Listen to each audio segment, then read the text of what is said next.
European Union foreign ministers are meeting in Kyiv in a show of support following signs that Western resolve may be wavering. The European Union's most senior diplomat, Josep Borrell, has told the BBC that he is worried by the US's decision to not include new support for Ukraine from a short-term funding deal. The US Congress was forced to drop the financial aid to avert a government shutdown. The foreign ministers from all 27 member nations are in Ukraine for a historic meeting to discuss continued aid for the country. Mr. Borrell also said it was possible for Ukraine to join the bloc even if the war with Russia was still ongoing. Our Kyiv correspondent James Waterhouse has more. I think what we have seen with all of this political turmoil in the US, as you've just seen, is the first hard symptom really of the growing scepticism within some corners of the Republican Party.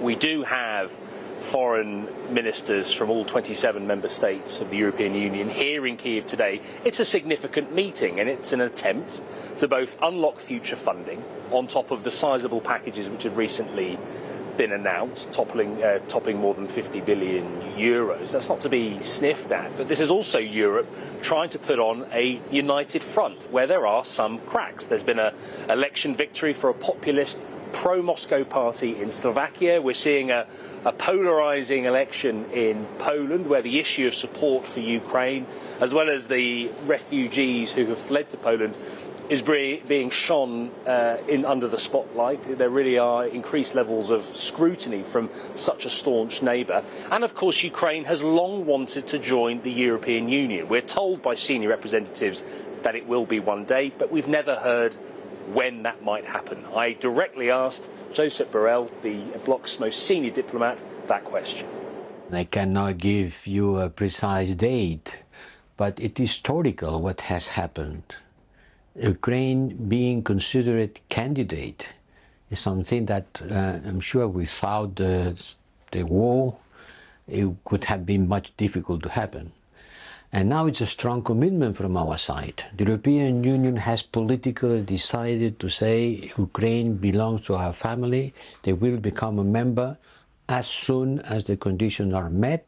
The EU ambassador to Ukraine has suggested 2030 could be realistic in her words.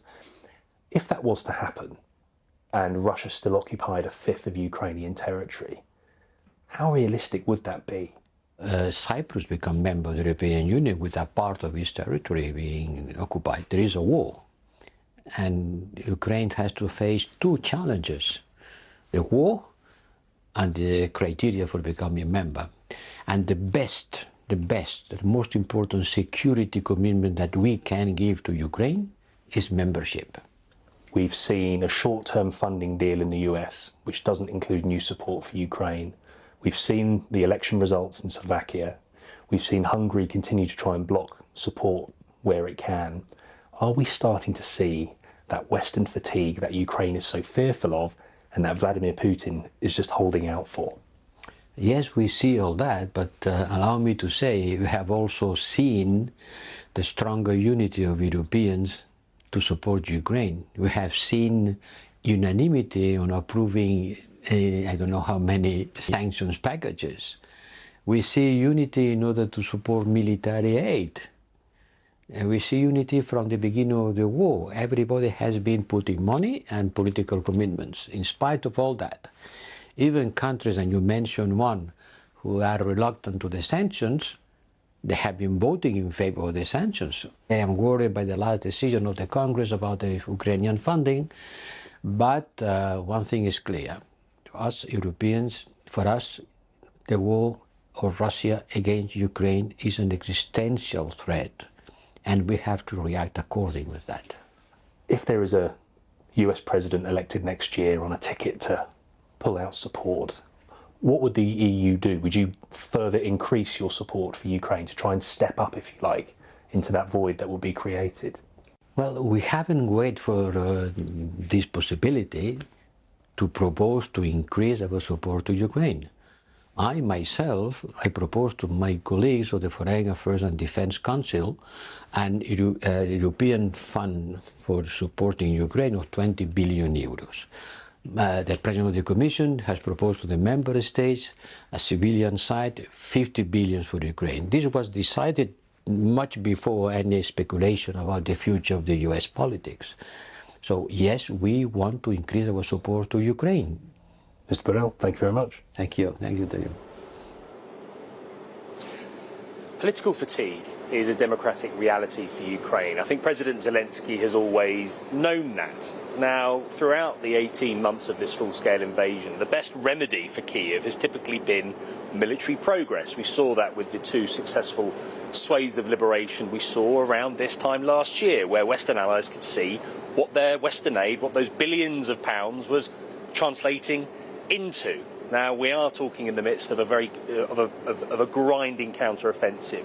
President Zelensky has tried to keep the politics separate from the battlefield, but that's becoming increasingly difficult. In his weekend address, he said, no one should be able to turn off our resilience and our fortitude. Basically, Ukraine, it is clear it will keep fighting with or without America and the West's help, but there is an overwhelming preference here, because while Ukraine has always been doing the fighting, and Ukraine alone, it is the Western help which could prove to be pivotal in Ukraine's very survival.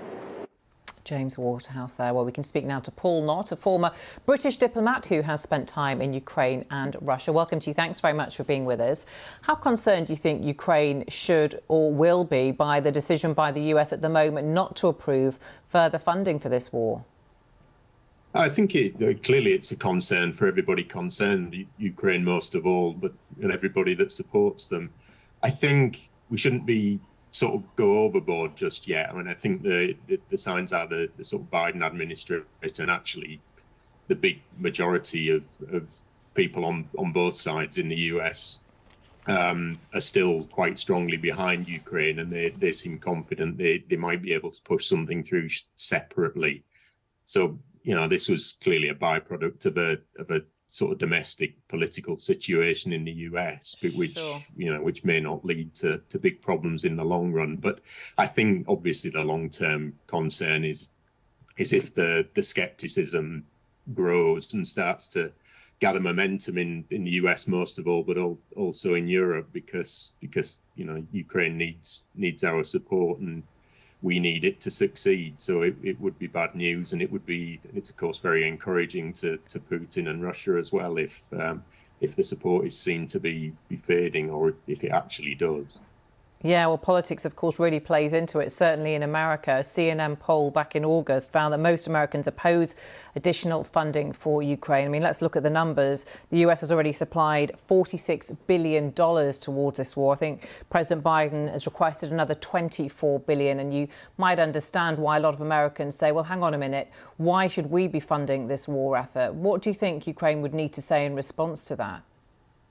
I think it's important for all of us, I think, that sort of see how crucial this is, that Ukraine succeeds and understands the threat that Russia poses to all of us, to keep making the arguments and actually improve the arguments to reach more people. I think those are big numbers, but actually in proportion to the US budget, they're really actually not that massive.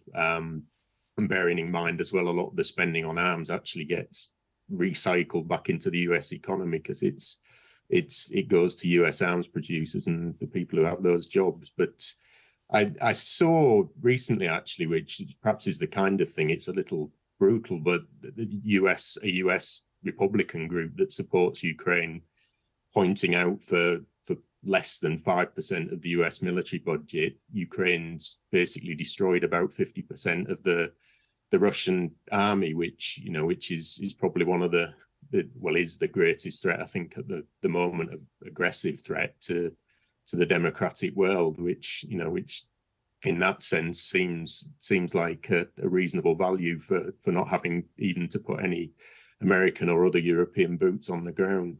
OK, Paul, not really interesting to get your thoughts and analysis. Thank you for being with us. Thanks, Samantha.